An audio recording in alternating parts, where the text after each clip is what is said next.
Hello friends, स्वागत है आप सभी का आपके अपने यूट्यूब चैनल लर्निंग नीट पर। और जैसा कि आपको पता है कि सुबह आपकी चलती है लैंग्वेज क्लास। देखते हैं यहाँ पे हम कुछ क्वेश्चंस हिंदी के, कुछ संस्कृत के और कुछ इंग्लिश के, तीनों ही लैंग्वेज, क्योंकि सुपर टेट में आपकी कंपलसरी है। जब आप यूपी टेट तो क्लियर कर लेंगे दो लैंग्वेज के सहारे आप, लेकिन जब आपको जॉब के लिए एग्ज़ाम देना पड़ेगा, अगर आप यूपी में हैं, यूपी के लिए मैं बात कर रही हूँ, तो वहाँ पे आपको तीनों लैंग्वेज अटेम्प्ट करना पड़ेगा। लेकिन अगर आप किसी अदर स्टेट में कोई एग्ज़ाम दे रहे हैं तो वहाँ पे इसमें से दो भाषाएं आपको फिर भी चुननी पड़ेंगी। तो लैंग्वेज कहीं ना कहीं एक इंपॉर्टेंट हिस्सा है और इसको हम देखते हैं रोज़ सुबह।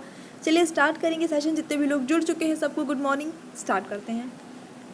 ओके, उसके पहले एक छोटी सी मेरी आपसे रिक्वेस्ट है, अगर आप इस चैनल पे नए हैं, पहली बार विजिट कर रहे हैं, तो प्लीज़ सब्सक्राइब ज़रूर कर दीजिएगा।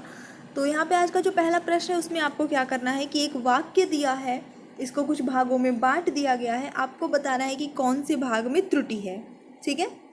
समय का सदुपयोग द्वारा मनुष्य देवता बन जाता है। अगर आपको लगता है कि पूरा वाक्य सही है तो आप डी वाला चूज़ कर लीजिए, कोई त्रुटि नहीं है। तो यहाँ पे जो गलत है वो ये वाला ए वाला वाक्य है गलत। क्यों? यहाँ पे होना चाहिए था समय के, तो हो जाता समय के सदुपयोग द्वारा मनुष्य देवता बन जाता है, ये सही होता, लेकिन का लगा है जो कि गलत है। आए थे हरि भजन को ओटन लगे कपास।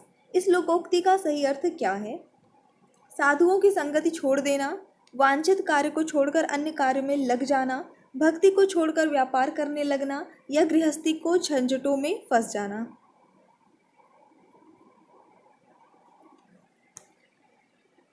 ठीक है, तो चलिए देख लेते हैं। सही उत्तर जो इस प्रश्न के लिए होगा वो होता है वांछित कार्य को छोड़कर अन्य कार्य में लग जाना। यानी कि जो काम करने के लिए का उद्देश्य है, जिस काम के लिए आप हैं, जो काम आपको करना है, उसको छोड़ के किसी दूसरे काम में लग जाना, उसे कहते हैं, इस लोकोक्ति के माध्यम से दर्शाते हैं।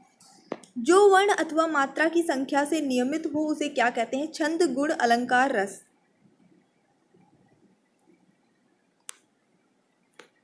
तो सही उत्तर होता है आपका इस प्रश्न के लिए छंद कहते हैं। अगला प्रश्न, निम्नलिखित समास विग्रह को अन्य किस नाम से संबोधित किया जाता है? अंशु है माला जिसकी।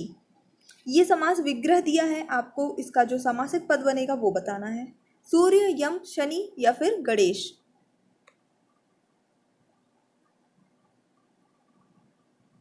और सही उत्तर होता है आपका सूर्य। अंशु का मतलब बेसिकली होता है जो किरणें होती हैं, सनलाइट होती है, रेस होती हैं, वो होती है। अगला प्रश्न देखेंगे, उसका हृदय इतना कोमल है कि मित्र तो क्या वह अपने ब्लैंक को भी चोट नहीं पहुंचा सकता। किसको? विपक्षी को, प्रतिरोधी को, शत्रु को, सहयोगी को। क्या आना चाहिए यहाँ पे? तो सही उत्तर इस प्रश्न के लिए हो जाता है शत्रु को, क्योंकि जब यहाँ पे मित्र शब्द का यूज किया है, मित्र तो क्या वह अपने, तो यहाँ पे बिल्कुल इसका विपरीतार्थक शब्द ही प्रयोग होगा। जो भी यहाँ पे यूज हुआ है उसका विपरीतार्थक शब्द ही आपको यहाँ पे फिल करना होता है। मैं तो चंद्र खिलौना ले हूँ, बहुत ही प्रसिद्ध पंक्ति है ये बताना है इसमें कौन सा अलंकार है? उपमा अलंकार, अनुप्रास अलंकार, यमक अलंकार या रूपक अलंकार।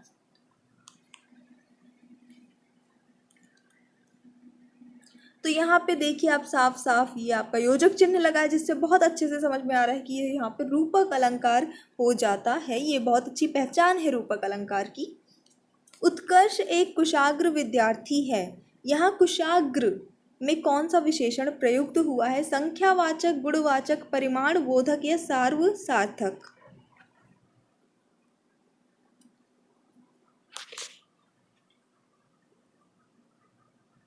तो सही उत्तर इस प्रश्न के लिए आपका हो जाता है ऑप्शन नंबर बी। यहाँ पे गुणवाचक है, उसका गुण बताया जा रहा है कि उत्कर्ष कैसा विद्यार्थी है? उत्कर्ष एक कुशाग्र विद्यार्थी है। अगला प्रश्न देख लेते हैं। चलिए, निम्नलिखित में विशेष्य पद है कौन सा? अनुरागी, अनादृत, अपमानित या अग्नि, जिसे हम एज अ विशेष्य रख सकते हैं कहीं पर। तो चलिए देखेंगे, सही उत्तर इस प्रश्न के लिए हो जाता है आपका ऑप्शन नंबर डी, अग्नि। फिर इसके लिए कोई विशेषण प्रयुक्त किया जा सकता है आराम से। बीता हुआ क्षण सदा के लिए गया, ये कैसा वाक्य है? सरल है, मिश्र है, संयुक्त है या फिर इनमें से कोई नहीं।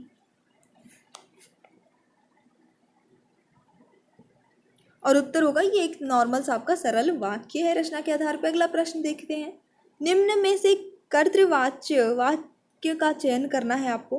मोहन पुस्तक पढ़ता है, आपके द्वारा मालूम हुआ नींद नहीं आती, पुस्तक पढ़ी हुई।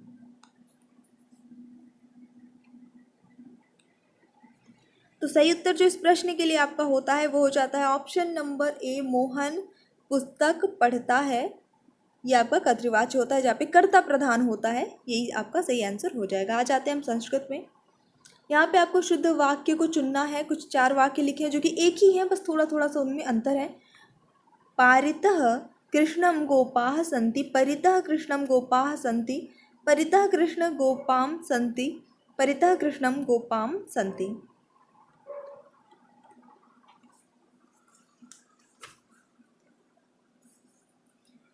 ठीक है, सबने गेस कर लिया। चलिए देख लेते हैं। ऑप्शन नंबर यहाँ पे जो सही हो जाता है आपका, ऑप्शन नंबर ए सही हो जाता है, परितः कृष्णम गोपाः सन्ति, ये करेक्ट आंसर हो जाएगा। बढ़ेंगे हमारे अगले प्रश्न की ओर। बालकैः हस्यते वाच्य भेद है कौन सा, यानी कि ये जो आपका वाक्य दिया है ये कौन सा वाच्य में है। कर्मवाच्य है, भाववाच्य है, कर्तृवाच्य है, इनमें से कोई नहीं है। 1-2 दिन से मैं आप लोगों को रिप्लाईज कम दे रही हूँ कमेंट सेक्शन में कमेंट का, क्योंकि कुछ जैसा कि मैंने आपको बताया कि 15 से आई एम जस्ट ट्राइंग कि हाँ चीज़ें फिर से ट्रैक पे आएँ, और लास्ट ईयर लास्ट ईयर जैसे स्टार्टिंग हुई थी लर्निंग नीट की, वही क्वालिटी वही सारी चीज़ें आपको दे सके, तो थोड़ा सा उसमें बिजी हूँ। और मुझे लगता है कि कमेंट तो ठीक है, जो भी इंपॉर्टेंट कमेंट्स होते हैं मैं सबको रिप्लाई करती हूँ। 15 से रिप्लाईज भी मिलेंगे आपको मे बी। बट सबसे इम्पॉर्टेंट ये है कि आपकी तैयारी अच्छी हो, क्वांटिटी मिले ना मिले, क्वालिटी आपको मिले, है ना। तो थोड़ा सा आप उस पर वर्क कर रहे हैं, तो थोड़ा सा बिजी हो जाते हैं, तो रेगुलर फ्रिक्वेंटली नहीं चेक कर पा रहे हैं कमेंट्स, लेकिन आई एम जस्ट ट्राइंग कि दिन में एक बार ज़रूर चेक करके आपको रिप्लाईज कर सकें। अभी इधर 2-4 दिन थोड़ा सा मैनेज करिए। तो चलिए देख लेते हैं, इसका जो सही आंसर होता है वो हो जाता है आपका ऑप्शन नंबर बी, भाववाच्य हो जाता है। अगला प्रश्न। तो हमारा जो अगला प्रश्न है वो है, पयस शब्द का सप्तमी बहुवचन क्या बनेगा। पयसी, पयसा नाम, पयसाम या फिर पयस नाम। और उत्तर जो सही होता है आपका ऑप्शन नंबर सी गेस किया है तो बिल्कुल सही है, पयसाम इसका करेक्ट आंसर हो जाएगा। संस्कृत धातुओं के गण हैं कितने, 10, 20, 15 या 5। गणों की कुल संख्या कितनी है, एनसीईआरटी 10वीं क्लास की किताब में दिया हुआ है। ठीक है, गणों के नाम दिए हुए हैं, कम से कम कुछ नहीं याद है, बेसिक तो आपको पता ही होना चाहिए कि गण कितने हैं और कौन कौन से हैं। ठीक है, तो यहाँ पे जो सही उत्तर हो जाता है आपका 10। गणों की संख्या टोटल कितनी है, 10 है। धातु गण कहीं कहीं आपको मिलेगा, कहीं पे सीधे से गण बस लिखा मिल जाएगा, वही चीज़ है। नाट्य शास्त्र के प्रणेता हैं कौन, मम्मट, भरत मुनि, रत्नाकर या वाग्भट। तो सही उत्तर होता है आपका ऑप्शन नंबर बी, भरत मुनि। अगला प्रश्न। कृष्णाश्रितः पदे कह संधि, यानी कि इसमें कौन सी संधि हुई है। कृष्णाश्रितः, यण दीर्घ वृद्धि या पूर्व रूप स्वर संधि। तो कृष्ण धन आश्रितः, अकः सवर्णी दीर्घ, इस सूत्र से हो जाता है आपका ऑप्शन नंबर बी, दीर्घ संधि। यूप दारू, यहाँ पे समास विग्रह आप इसका करेंगे तो क्या बनेगा। बहुत ही प्रसिद्ध ये शब्द है, बहुत ही प्रसिद्ध। चलिए देख लेते हैं फिर क्या होता है इसका सही उत्तर। यहाँ पे आपका ऑप्शन नंबर बी सही हो जाता है, यूपाय दारू इसका समास विग्रह बनता है। अनियर प्रत्यय का उदाहरण इनमें से कौन सा है, या एक तरह से कह सकते हैं, प्रकार कह सकते हैं आप उसे। तो यहाँ पे सही उत्तर हो जाएगा आपका ऑप्शन नंबर बी, क्री, अनियर, ये इसका इस प्रत्यय का उदाहरण हो जाता है। ये हाई लेवल के क्वेश्चन है, हालांकि आपके यूपी टेट वगैरह में आने के चांसेस इस तरह से नहीं है। यूपी टेट सुपर टेट में प्रत्यय से जो भी प्रश्न अभी तक आया है वो इस तरह का आया है कि कोई शब्द दे देगा और बोलेगा इसमें कौन सा प्रत्यय प्रयुक्त हुआ है। ठीक है, तो इसी तरह से आए हैं, इस लेवल का आने का चांस कम है, फिर भी प्रश्न देख लिया है तो अच्छी बात है। पराजयते कह उपसर्ग, पराजयते में कौन सा उपसर्ग लगा है, प्र उप अधि परा। तो सही उत्तर होता है इस प्रश्न के लिए परा उपसर्ग लगा है। कर्मवाच्य, इनमें से कौन सा वाक्य जो है वो कर्मवाच्य का उदाहरण है। बिल्कुल ऐसा ही कुछ कुछ प्रश्न आपको कर्तृवाच्य के लिए हिंदी में भी मिला था, यही चीज़ आपको संस्कृत में कर्मवाच्य के लिए बतानी है। त्वं फलं भक्षयसि, त्वया सुप्यते, रामेण चित्रम दृश्यते, अहम गच्छामि।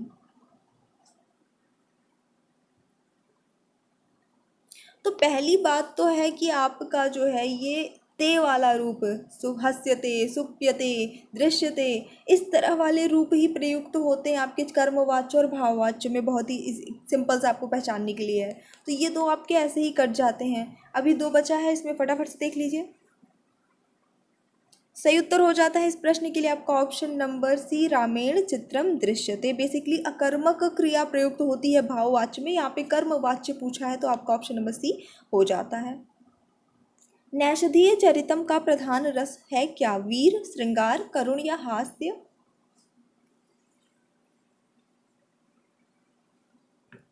तो यहाँ पे जो सही उत्तर हो जाता है आपका ऑप्शन नंबर बी सही हो जाता है, श्रृंगार रस।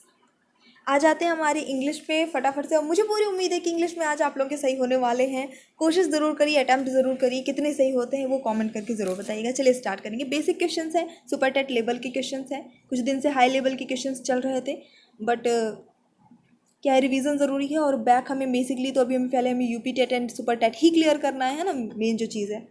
तो Sohan purchased this new flat blank his mother. Preposition क्या आएगा यहाँ पे? To, for, with or against.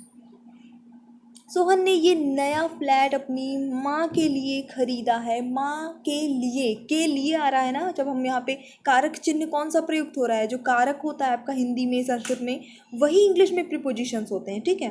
तो कारक चिन्ह आ रहा है के लिए, ठीक है। तो यहाँ पे के लिए को इंग्लिश में हम बोलते हैं फॉर, तो ऑप्शन नंबर बी सही हो जाता है, फॉर। आर्टिकल फिल करिए फटाफट से। Everyone knows that blank is mortal. Okay, man, a man, the man, a man.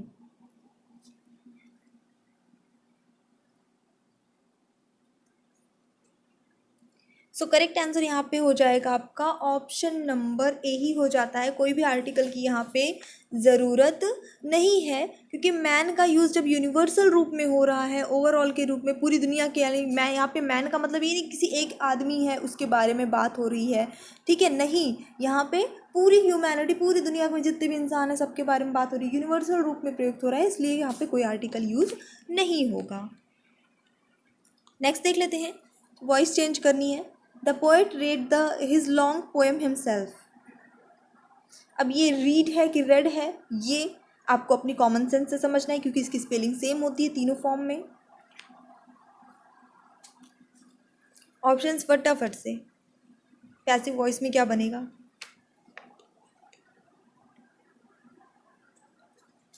तो यहाँ पे चलिए देख लेते हैं। यहाँ पे एक बार मैं थोड़ा सा रिमाइंड करा दूँ जो लोग न्यू है चैनल पे, कि वॉइस का मैंने आपको थ्योरी पढ़ाया है, बहुत ईजी वे में पढ़ाया है, बहुत आसान है समझना और गेस कर पाना। जब भी आपके पास ऑप्शंस आएंगे तो आप कैसे फटाफट से एक नज़र में गेस कर लेंगे, ये मैंने समझाया है, प्रैक्टिस कराई है। आप इंग्लिश ग्रामर की प्लेलिस्ट एक बार ज़रूर चेक कर लीजिएगा, डिस्क्रिप्शन बॉक्स में आपको लिंक उसकी मिल जाएगी, ठीक है। तो यहाँ पे हम देख रहे हैं कि जो हमारा एक्टिव वॉइस है वो बेसिकली पास्ट इंडेफिनिट टेंस में है। किसमें है? पास्ट इंडेफिनिट टेंस पे। अब कैसे हमें पता चला कि प्रेजेंट में नहीं है, पास्ट में? क्योंकि जो हमारा वर्ब लगा है वो तो सीधे सीधे रीड ही लिखा है, और ये READ फर्स्ट फॉर्म में भी होता है, सेकंड फॉर्म में भी, थर्ड, तीनों फॉर्म में एक ही स्पेलिंग होती है। तो हमें कैसे पता चला कि ये जो है आपका पास्ट इंडेफिनिट में है और प्रेजेंट में नहीं है? क्यों? क्योंकि यहाँ पे देखिए द पोएट, जो कि एक सिंगुलर है, एक पोएट की बात हो रही है, एक कवि की बात हो रही है, वो सिंगुलर है। अगर ये प्रेजेंट टेंस में होता, सिंपल प्रेजेंट टेंस में, तो यहाँ पे ये रीड के बाद एस लग जाता है ना, द पोएट रीड्स, लेकिन नहीं लगा है। तो इसका मतलब ये रीड नहीं, ये रेड लिखा है, the poet read his long poem himself. तो पास्ट इंडेफिनिट टेंस में है, तो इसका पैसिव वॉइस जब बनेगा तो हम पहले सिंपली, हमें पहला रूल ये है कि वॉज या वर लगेगा, पहला रूल जो मैंने आपको बताया था थ्योरी में। तो वॉज एंड वर तो लगना ही लगना है। अब यहाँ पे देखिए, इधर हैड लगा है, इधर इज़ लगा है, इधर कुछ नहीं लगा है, तो ये सारे गलत हो गए, आपको कुछ पढ़ने की ज़रूरत नहीं है। ऑप्शन नंबर यहाँ पे सी सही हो जाता है, the long poem was red by the poet himself, ये आपका करेक्ट आंसर होगा। थ्योरीज जो पढ़ाई है कितनी भी वीक होगी, इंग्लिश ठीक हो जाएगी, पर पढ़िएगा मन से थोड़ा सा। Select the correctly spelled word, सही स्पेलिंग बताना है। सो बेनिफिट इसका मतलब होता है लाभ, और इसकी सही स्पेलिंग BENEFIT होती है, तो आपका सही आंसर ऑप्शन नंबर बी है। रीअरेंज करना है सेंटेंसेस को, सारे ही सेंटेंस उल्टे सीधे लिखे हैं, मतलब ये हिस्सा है एक ही सेंटेंस को कुछ पार्ट में डिवाइड करके उल्टा सीधा लिख दिया गया है। सही वाला बताना है, भाई किस तरह से अरेंज करें कि एक सही सेंटेंस निकल कर आए। It grew dark, a stranger picked him up, the sun set, the traveller stumbled and fell down, nothing was visible.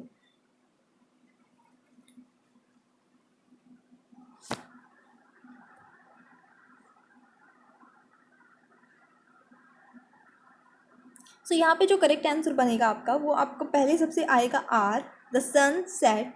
उसके बाद आप लगा सकते हैं इट ग्रू डार्क, क्योंकि जब सूरज डूब गया तो अंधेरा हो गया। बहुत ही कॉमन सी बात है, पहले सूरज डूबेगा फिर अंधेरा होगा ना, कि पहले अंधेरा होगा फिर सूरज डूबेगा। तो पहले आपका आर आना चाहिए, तो ये दोनों तो काट दीजिए, बचा ये दोनों, ठीक है। उसके बाद फिर अगर हम इसके अकॉर्डिंग चलते हैं, आर पी, यही वाला हमने गेस भी किया है, पहला आर दूसरा पी, तो सही आंसर यही होगा। लेकिन फिर भी एक, मान लीजिए भी आपको नहीं आता है, आपने बिल्कुल बेसिक से स्टार्ट किया है, तो आपने आर तो गेस कर लिया कि चलिए सन जो है वो सेट हो गया। अब अगर आप टी लगा देंगे उसके बाद, तो नथिंग वॉज विजिबल, सूरज डूब गया, कुछ नहीं दिख रहा था, सही आ रहा है। फिर क्यों लगाएंगे, अ स्ट्रेंजर पिक्ड हिम अप, एक अजनबी ने उसे ऊपर उठाया। लेकिन किसे ऊपर उठाया, ये तो हमने पहले बताया ही नहीं। पहले तो हमें बताना पड़ेगा कि कोई गिरा, तब तो हम दूसरी सेंटेंस में बताएंगे कि एक अजनबी ने उसे उठाया। तो यहाँ पे ये निरर्थक हो जाएगा। तो आपका ऑप्शन नंबर बी सही हो जाता है, RPTSQ। बहुत ही आसान तरीका होता है ये चीज़ों को गेस करने का। दो तीन सेंटेंस पढ़ के आप इजीली आंसर गेस कर सकते हैं। पूरा पढ़ने की ज़रूरत भी नहीं है एग्ज़ाम में, क्योंकि एग्ज़ाम में टाइम कम रहता है। तो यहाँ पे चलिए देख लेते हैं, सही मीनिंग बतानी है क्रेडिबल की। एंड इसके लिए जो क्रेडिबल का हिंदी में जो अर्थ होता है वो होता है विश्वसनीय। तो इसका पर्यायवाची वही होगा जिसका अर्थ होता हो विश्वसनीय, तो बिलीवेबल ये इसका करेक्ट आंसर हो जाएगा। नेक्स्ट देख लेते हैं। ओके, अपोजिट बताना है। इक्विलिब्रियम, इसका विलोम शब्द, थोड़ा सा हेल्प करूंगी। हिंदी में जो इसका अर्थ होता है वो होता है संतुलन, ये साम्य, समानता जिसे हम कह सकते हैं। कुल मिला के संतुलन आप समझ लीजिए। तो विपरीतार्थक हो जाएगा इम्बैलेंस, है ना, असंतुलन। इम्बैलेंस का मतलब असंतुलन, ये इसका विपरीतार्थक शब्द हो जाता है। वन वर्ड आपको यहाँ पे फाइंड आउट करना है। ऑफ वेरियस काइंड्स, यानी कई प्रकार के, इसको एक शब्द में क्या कहा जाएगा।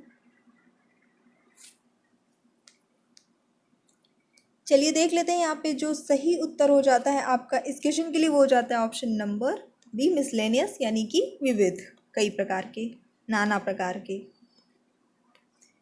Improve the sentence with the help of the given option. In case of no improvement, your answer will be D.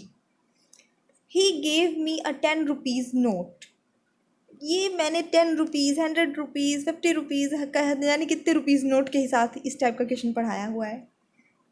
हमारी जो पहले की क्लासेस होती थी 10 क्वेश्चन जब हम देखते थे, सिर्फ और 10 क्वेश्चन उस टाइम पे। तो यहाँ पे जो, चलिए देख लेते हैं, सही आंसर हो जाएगा वो हो जाता है option number A, 10 rupee note लग जाएगा, क्योंकि यहाँ एक ही नोट की बात हो रही है। अब वो नोट चाहे 10 रुपये की हो, चाहे 20 रुपये की हो, चाहे 100 रुपये की, बात तो एक ही नोट की, ए लगा हुआ है ना, एक नोट की बात हो रही है। तो हमें यहाँ पे इसको ये प्लूरल यूज़ करने की ज़रूरत नहीं है, सिंगुलर ही यूज़ करना है। Fill in the blank with suitable form of verb. Blank you hear the president's speech. क्या तुमने प्रेसिडेंट की स्पीच सुनी? फटाफट से बताइए। तो यहाँ पे हमको बहुत ही आसान हो जाता है, डिड आ जाएगा। क्यों? क्योंकि वर्ब की फर्स्ट फॉर्म यूज़ हुई है। डिड जब लगता है तो वर्ब की फर्स्ट फॉर्म यूज़ हम करते हैं। ये सही आंसर हो जाता है। हैव या हैड या हैज़ कुछ भी लगेगा तो वर्ब की थर्ड फॉर्म लगेगी। तो इसलिए बहुत ईजी हो जाता है गेस करना। अगर आपने बेसिक जो टेंस की क्लासेस हमारी चली थी थ्योरी वाली, वो अगर आपने पढ़ी है, तो इस तरह के क्वेश्चन सॉल्व करना आपके लिए, मतलब नींद में भी आप सॉल्व कर सकते हैं, इसमें कुछ भी कठिन नहीं है। लेकिन बेसिक क्लियर होना चाहिए। बहुत लोग कमेंट करते हैं कि इंग्लिश में इम्प्रूवमेंट नहीं हो रही है। आप 10 नहीं, आप 1000 क्वेश्चन सॉल्व कर डालिए, इंग्लिश इम्प्रूव नहीं होगी जब तक आपका बेसिक क्लियर नहीं रहेगा। यानी आपको ग्रामर की जो चीज़ें होती हैं, जो बेसिक्स होते हैं, जो पॉइंट्स होते हैं, जो आपको दिमाग में हमेशा रखना है, वो क्लियर नहीं होगा, तब तक आपकी इंग्लिश, कोई गारंटी नहीं दे सकता कि अगर एग्ज़ाम में 10 प्रश्न आए तो आपसे 10 से 10 बन ही जाएंगे। जब तक ग्रामर की बेसिक क्लियर नहीं है तब तक, भले ही प्रैक्टिस सेट में आपने कितने ही क्वेश्चन सही सॉल्व किए हो, वो मैटर नहीं करता है। ठीक है, तो थोड़ा सा अपने बेसिक्स पे ध्यान दीजिए। जिनकी इंग्लिश वीक है और जो इंग्लिश बैकग्राउंड से, उनके लिए तो ठीक ही है। खैर, वीडियो को लाइक करिए, शेयर करिए। अगर आप चैनल पे नए हैं तो प्लीज़ सब्सक्राइब करके सपोर्ट कीजिए। Thanks for watching, keep studying and bye bye.